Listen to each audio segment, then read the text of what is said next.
Welcome to this episode of Basagan ng Trip. Again, I'm Leloy Claudio. I teach history at De La Salle University. Today, meron naman tayong guest and ang guest natin is here to talk about something really topical.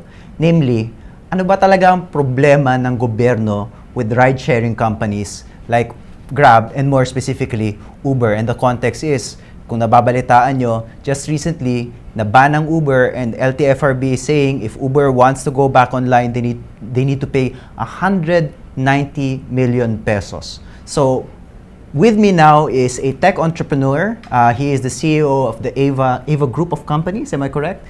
He is Oliver Segovia, and there's one disclaimer that he wants to make. He does not work for Uber. I do not work for Uber. He does not work for Uber. Like you, tayo ay affected third parties. Yes. So as an affected third party and somebody who knows the tech scene, can you tell me, ano ba talagang issue dito? What's happening? What's the debate about?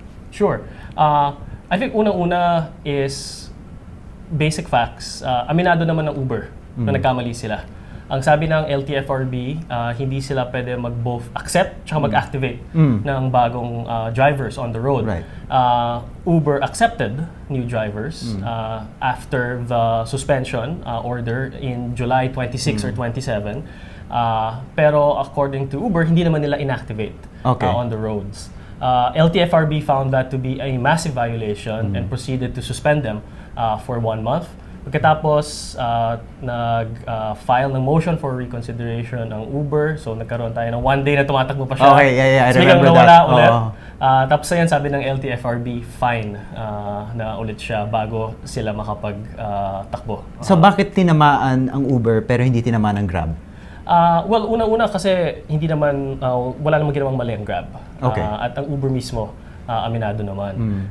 Pero ang troubling dito is, and everyone was shouting about this on social media, was napaka-heavy-handed naman. Napaka-overwhelmingly disproportionate yung response. Kasi hindi lang apektado ang Uber the company, but yung 66,000 drivers ng Uber at pati na rin tayong riding public. Kasi sabi ng mga tao, bakit hindi nyo na lang fine to begin with ang Uber or at least give them a higher penalty. Well, now they're getting fined. So what's the context behind this fine?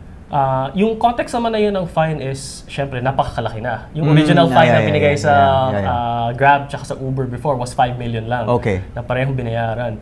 Ngayon, 190 million na ang hinihingi ng And LTFRB. you were telling me earlier before we went on air, pwede pang manganak itong fine na to? Pwede, kasi part of the penalty is Uber has to continue paying financial assistance worth around 19 million pesos a day. At sabi ng LTFRB, until they pay that 190 million fine, they have to keep paying the financial assistance to the driver. So mas malaki pa siya, 190 million basically. Okay, so let's talk about the implications. Ano ngayon ang implications nitong pagdiin ng LTFRB sa Uber and to some extent sa Grab? What are the implications to business? What are the implications to the rideshare, to consumers like us? Yeah. Well, ang unang magiging implication yan is everyone is now scratching their heads. Kasi wala naman nagdedebate na hindi kailangan i-regulate ang Uber. Okay? Right. Klaro naman yun. Even Uber agrees na regulation is important. Laws have to evolve. Even the ride-sharing public agrees na Uber has to be regulated. Pero ang tanong ng mga tao is, ano ba talaga yung policy objective ng LTFRB? What is the point of regulation? Is it public safety? Kasi kung public safety siya, alam naman natin na ang daming mga bus franchises dyan na ang daming namamatay. Pero hindi naman na-suspend yung prangkisa nila. Is it convenience? It's a kind of double standard. Double standard. Hindi alam ano na ba nangyayari. Is it convenience? Kasi kung convenience yung goal, nagkaroon ng survey si James Deacon na 90% plus people trust Uber and Grab more than typical taxis. At alam mo naman natin lahat na hindi tumatakbo, hindi gumagana ang mga hotlines sa mga taxi drivers. Is it to protect taxi drivers, protect them from unfair competition? Kung ito yung case, then tanong ng mga tao, ba't hindi natin in-eliminate yung boundary system na nagpapahirap sa mga drivers? In some of the orders ng LTFRB, they also want to protect the welfare of Uber drivers themselves. Kasi daw, marami umuutang para makakuha ng kotse para malagay sa Uber. But tanong ng mga tao, nasa jurisdiction ba ng LTFRB yan if that's a private economic decision people do. So ayun isang implication, malabo. Hindi clear kung anong objective ng regulatory regime. Pangalawa, it's changing the rules of the game midway. I see. Kasi nung previous administration, nagkaroon na ng orders on how to regulate Uber through the TNC rules ng former chairman Winston Hines. And of course, all of that has been changing the past few years. So, napakalabo. Hindi natin alam kung ano nangyayari. At pangatlo, of course, you can't help but also question if the LTFRB really wanted to regulate Uber and Grab properly, ba't nila winala yung accreditation papers noong nagkaroon ng transition? At pangalawa, ang dami-dami nagpapa-apply na for TNVS accreditation, ang hina nung output naman. Hindi naman sila na-accredit properly and on time. So, ngayon, it's still pretty much a gray area. It's the situation is moving, so we wanna watch it closely in the next several months. Para sa akin ito kasi, it seems as if the government is slightly afraid of ride-sharing companies because of, this is a very famous term, because disruptive sila. Yes. So from the perspective of a tech entrepreneur, bakit nakakatakot ang ride-sharing para sa gobyerno, para sa LTFRB in particular? Well, nakakatakot siya in particular because number one, we know that the taxi industry in the Philippines, and as well as with all other cities around the world, are entrenched interests. Yes, absolutely. The LTFRB makes close to 600 million pesos in revenue in fines and franchise application fees. Marami ring taxi operators obviously ang kumikita. And I think we also have to clarify to people, if you look at the taxi business, it's not a transportation business, it's a rental business. Kasi drivers have to pay a fixed boundary to the taxi operator every day. So walang risk si operator. Kumikita lang siya, si driver yung nagte-take ng risk na mamasada 24 hours a day at magbayad ng gas and put his life at risk kung ma-hold up siya there. And so, it's basically a lot of people are getting afraid na ang cash cow nila, na parang rental business na low risk, is mawawala. And that's created a lot of pushback. Not just in the taxi industry per se, but globally, if you look at Uber, it is also into different businesses. It has a food delivery business as well. It has a courier business too. It recently acquired a self-driving company, Auto, that produces self-driving trucks. So the whole ride-sharing business is just a tip of the iceberg for Uber. But for Uber Philippines in particular, what's their future here? Aatrasan lang ba sila, or is it something na pagpipilitan nila? How do you think this debate is going to resolve itself? That's a very good question. I think one context before I answer that question to know is that in the Philippines, post-EDSA, we've had a very long history of creating private sector solutions to public problems. We've seen that in the water industry, right? When it was deregulated and is now run by Maynilad and Manila Water, which has improved quality and service. We've seen that in the energy in this industry. We've seen that in the telco industry too. Mahilig tayo mag-complain about telco services, but a generation ago, PLDT I mean, was a monopoly. you know, two years before you got a line in the 1990s, I remember that, before buy and tell. Correct. So, Uber is just another episode of the private sector creating solutions to very entrenched public problems. And the difference with Uber now, it's very technology driven, right? Because not just of the app itself, but algorithms that go around the app in terms of routing people to their destinations, in terms of dispatching the closest car to your destination, in terms of managing the pricing. Magaling. Magaling. So it's been a definitely good solution. And because billions and billions of dollars have been spent to build out the network, us consumers are enjoying from the subsidies that Uber is putting into the market. At kahit yung driver, may incentives sila. May incentives yan. So what's gonna be next for them? I think Uber right now, this is just gonna be the start of its roadmap in dealing with local regulatory agencies. Because the LTFRB is just one agency.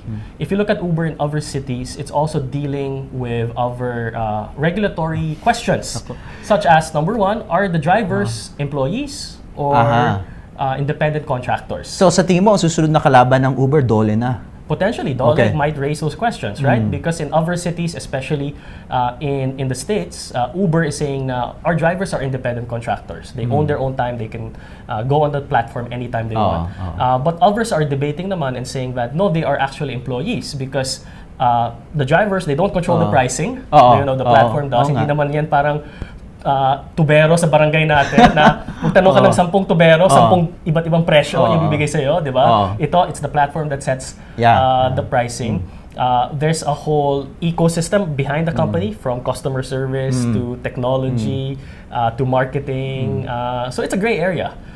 The second big question is, how should Uber be taxed?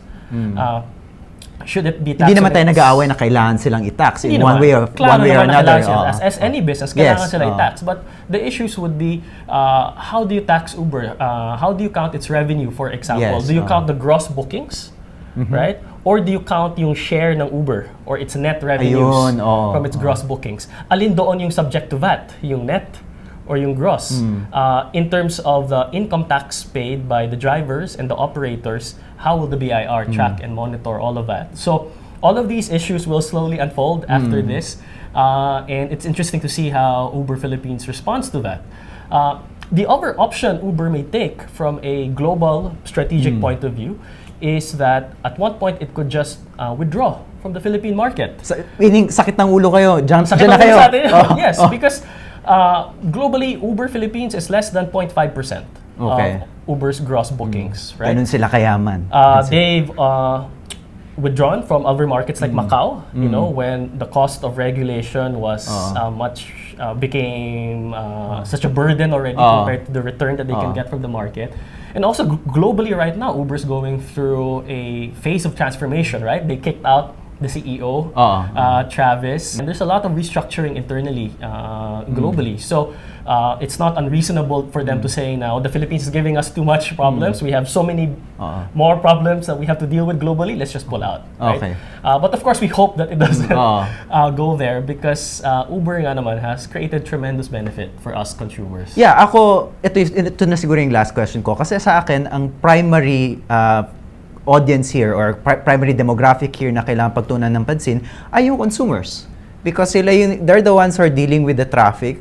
Sila yung nahihirapan mangontrata ng taxi, yung pwede ka nang hindian, tapos pag inuohan ka pa, papatungan mo pa ng 50 pesos, 100 pesos. So I guess yung question ko sa'yo is, how does this resolve itself, final question, how does this resolve itself in such a way na beneficial for consumers like you and me?